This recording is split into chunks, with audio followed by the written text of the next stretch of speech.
Тоа што ние го затекнавме 24. јуни 2024 година беше распадната држава. И систем кој што е инкриминиран, криминализиран, корумпиран и во фаза на распаѓање. Од најниско до највисоко ниво. Кога ова го зборувам со полна одговорност.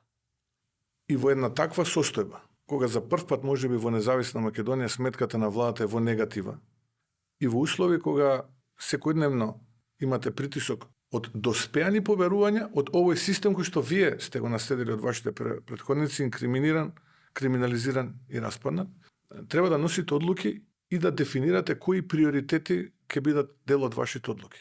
Затоа што со алатките со кои што располагате, вие не можете веднаш и се да промените. И да, ја се сложувам со вас дека овој процес на рестартирање на системот, на ресетирање на системот ќе потрае.